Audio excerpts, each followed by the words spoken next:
अमरावती महानगरपालिकेच्या सार्वत्रिक निवडणुकीनंतर आता सत्ता स्थापनेच्या हालचालींना वेग आलाय। महापौर आणि उपमहापौर पदाच्या निवडीसाठी अमरावती महानगरपालिकेची पहिली विशेष सर्वसाधारण सभा येत्या शुक्रवार 30 जानेवारी 2026 रोजी आयोजित करण्यात आली आहे।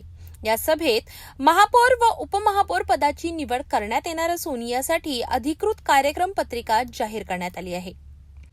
22 जानेवारी रोजी महापौर पदाच्या आरक्षणाची सोडत झाल्यानंतर महाराष्ट्रातील महानगरपालिका अधिनियम 1949 अंतर्गत अमरावती महानगरपालिकेच्या सार्वत्रिक निवडणुकीनंतरची पहिली विशेष सर्वसाधारण सभा शुक्रवार 30 जानेवारी रोजी सकाळी 11 वाजता आयोजित करण्यात आली आहे। ही सभा अमरावती महानगरपालिकेच्या विश्वरत्न डॉक्टर बाबासाहेब आंबेडकर सभागृहात पार पडणार आहे। विभागीय आयुक्त अमरावती विभाग यांच्या आदेशानुसार ही सभा घेण्यात येत असून या सभेत महापौर आणि उपमहापौर पदाची निवड करण्यात येणार आहे।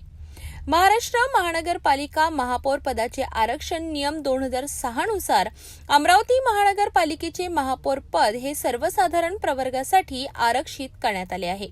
महापौर आणि उपमहापौर पदाचा कार्यकाळ 2.5 वर्षाचा राहणार असून निवडणूक ही हात वर करून घेण्यात येणार आहे। या निवडणुकीसाठी पीठासीन अधिकारी म्हणून विभागीय आयुक्तांचे प्रतिनिधी जिल्हाधिकारी अमरावती आशिष शेरेकर हे काम पाहणार आहेत। महापौर व उपमहापौर पदासाठी इच्छुक उमेदवारांनी आपले नामनिर्देशन पत्र मंगळवार 27 जानेवारी रोजी सकाळी 11:30 पासून ते सायंकाळी 5:30 पर्यंत नगर सचिव कार्यालयात सादर करायचे आहेत। नामनिर्देशन पत्रांची छाननी सभेच्या सुरुवातीला करण्यात येणार आहे। उमेदवारांना नामांकन अर्ज मागे घेण्यासाठीची 15 मिनिटांची मुभा देण्यात आलेली आहे। ठराविक वेळेत त्यांना आपली उमेदवारी मागे घेण्याची ही मुभा आहे। महापौर पदाचा निकाल लागल्यानंतर उर्वरित उपमहापौर पदाच्या निवडणुकीसाठी नव्याने निवडून आलेले महापौर हे पीठासीन अधिकारी म्हणून काम पाहणार आहेत। या पार्श्वभूमीवर अमरावती महानगरपालिकेच्या राजकारणात मोठी उत्सुकता निर्माण झाली आहे।